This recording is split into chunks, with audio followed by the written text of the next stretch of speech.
Hi, Andrew from SACS. This video is about the customer-facing workforce and how to recruit them. By customer-facing, I mean any employees that actually interact with customers directly. They could be doing that digitally or they could be doing that face-to-face. Now, there's lots of research and we have thousands of cases of data from people who've been recruited into the customer-facing workforce, so we're going to show you that profile, but also suggest some characteristics that could be useful to look for in the customer-facing workforce. Firstly, what causes people to be successful at work? Well, it's a combination of nature, so those things are genetically determined. Intelligence, cognitive ability, probably about 80% genetically determined. Personality, arguments exist about how much, but almost all researchers would say the majority of personality is genetically determined. I'm probably in the 70% camp myself. And then there are things to do with nurture, so skills, experience, attributes like values. Those nurture things develop over the course of life. The nature things tend to be pretty stable over the course of life. Now, one of the biggest determinants of success in any job is cognitive ability, and it comes in three forms. Verbal reasoning, which is the capacity to use words effectively, numerical reasoning, which is the capacity to use numbers effectively, and abstract reasoning, which is the capacity to solve problems which don't involve words or numbers. Now, abstract reasoning is often put third in this equation of cognitive ability, how smart somebody is, but in fact, it's a very good predictor of success in customer-facing environments. And the reason for that is that people with high abstract reasoning are able to understand the implications of things, what's likely to happen next. But as well as that, they're better able to pick up on the nuances of interaction with other people. Now, verbal reasoning, clearly, words are a key part of customer-facing jobs. Numerical reasoning, that will vary. There will be times when that's important and times when it's unimportant. But abstract reasoning is a capacity that's going to help interactions in almost any environment. So looking at the customer-facing workforce, when we look at the cognitive abilities of people who are in such roles, so you see over 1,000 people are in this sample, and what you see is that the line at 50, that's population average for cognitive ability, and you see that the average customer service person is about average in verbal reasoning, the capacity to use words. A little below average when it comes to numerical reasoning, average for practical purposes in abstract reasoning. So if you're looking to recruit people who will be successful in customer-facing roles, verbal and abstract are the two most important characteristics. Then there's personality. Now, personality is a key driver of people's success in an extremely wide range of roles.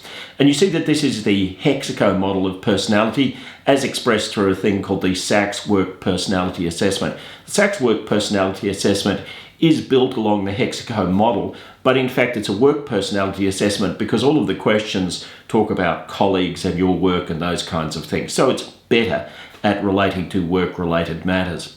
6 characteristics. The first we're calling integrity modesty. That's the degree to which a person is honest, truthful, straightforward, and not arrogant. Emotionality is the degree to which a person is emotionally stable or emotionally unstable. Good customer service people are honest and high integrity and emotionally stable. In other words, not too significantly affected by emotional challenges. Extroversion, well, it is fair to say that most customer service people are extroverts, but that doesn't mean you can't have high quality customer service people who are introverts. Although, of course, if somebody's a very severe introvert, that may well be a problem for their relationship with other people. Absence of anger, very important characteristic for customer facing roles. You don't need people interacting with your customers who are intrinsically angry. Now, anger is a very heavily genetically determined characteristic, and if a person is dispositionally angry, the best thing that they can do to manage that is to learn techniques of self-management, self-regulation. Then there's conscientiousness. Every job, you're looking for people who are conscientious rather than lazy, and so conscientiousness is an important determinant of success in customer service roles. Openness to experience, that's all about the degree to which a person is broad-minded in terms of looking at new ways of doing things and welcoming of new ideas. Now, it depends on the organisation and it depends on the nature of the task, whether this is important or not. There are some customer service roles where you need to be very broad-minded and very original in the way that you deal with issues. In other jobs, maybe it's more routine. So let's look at what we found for customer-facing employees who are successful at work.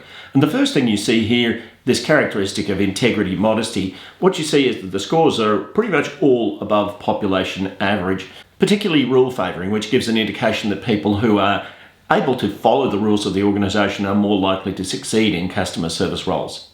How about emotionality? Well, you see all of those dots are below population average. The line at 50 is population average. So in general, good customer service people are relatively resilient and emotionally stable. Then extroversion. You see all of those dots for extroversion are above population average, which suggests that people who are in customer service roles are typically extroverts, perhaps not a great surprise. Then we see absence of anger, and once more, all of the absence of anger dots are above population average for customer service people.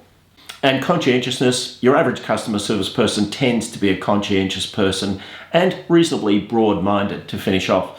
So, what sorts of people succeed in customer service roles? Well, people who are honest, people who are straightforward, people who are truthful, people who are smart enough to do the job, people who are relatively emotionally stable rather than unstable, and people who are broad-minded and hard-working enough to achieve the goals that are necessary. If you'd like to try psychometric assessment to assist your organisation, then don't hesitate to use the QR code that you see in front of you now. As ever, if this content is of use to you, then don't hesitate to like and subscribe.